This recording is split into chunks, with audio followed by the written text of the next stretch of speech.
Hello সবাইকে, আমার নতুন একটা ব্লগে তোমাদের সবাইকে আবারও অনেক স্বাগত জানাই।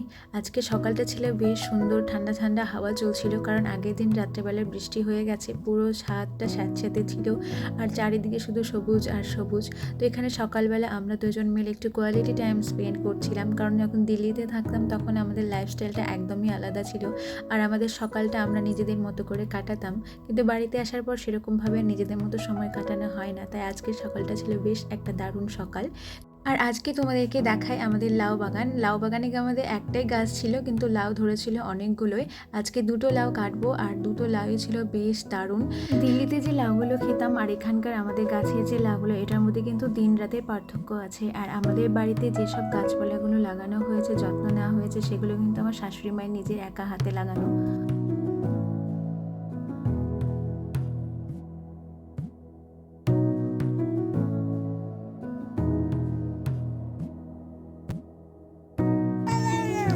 পারবো না, ধরো ধরো ধরো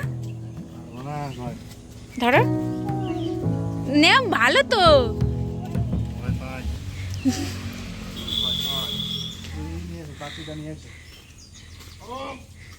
তারপর আজকে সকালবেলা দুজন মিলে রেডি হয়ে বেরিয়ে পড়েছে ননদের বাড়ি যাওয়ার উদ্দেশ্যে। আমাদের এখান থেকে প্রায় 1 ঘন্টার মতো সময় লাগে বাইকে। তো আমরা দুজন মিলে যাচ্ছিলাম আর আজকে অনেক দিন পর নিজে বাইক চালাচ্ছিলাম, কারণ অনেক দিন 1 থেকে 1.5 বছর আগে যখন বাড়িতে আসছিলাম তখন চালিয়েছিলাম, আর 1-1.5 বছর পর আবারও চালাচ্ছি। একটু ভয় কনফিডেন্সটা একটু হারিয়ে গেছিলো, কিন্তু তাও অর্ধেকের বেশি রাস্তাটাই আমি চালিয়েছিলাম। আর পেছনে বরকে বসে বাইক চালানোর মজাই কিন্তু আলাদা।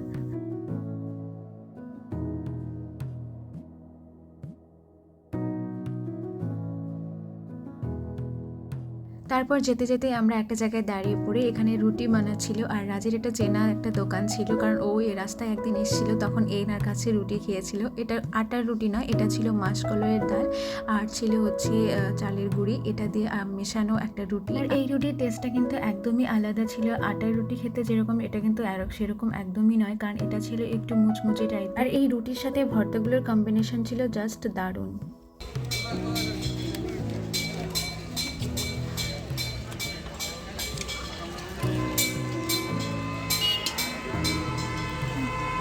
তারপর চলে আসি ননদের বাড়িতে। আর ননদের বাড়িতে এসে চোখে পড়া ওর সবজি গাছগুলো, ওর কুমড়ো গাছগুলো ছিল, একদম কুমড়োগুলো ছোট ছোট ধরেছিল। এরকমই হয়, এর থেকে আর বড় হয় না।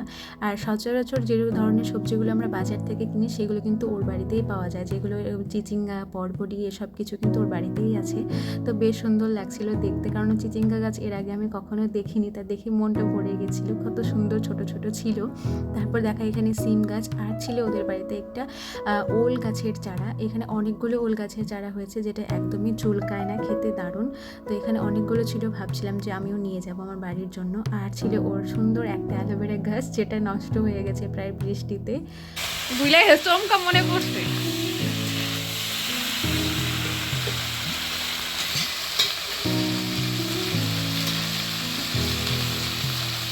আমরা এসেছিলাম সেই উপলক্ষে। আজকে রান্না হচ্ছিল মাংস, আর সাথে ছিল ওর গাছের চিচিঙ্গা ভাজা।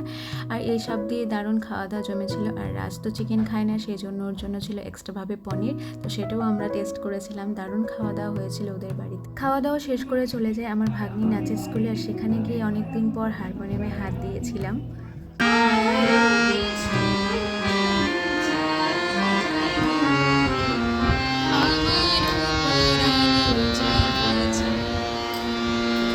তো আজকে এই পর্যন্তই, টাটা।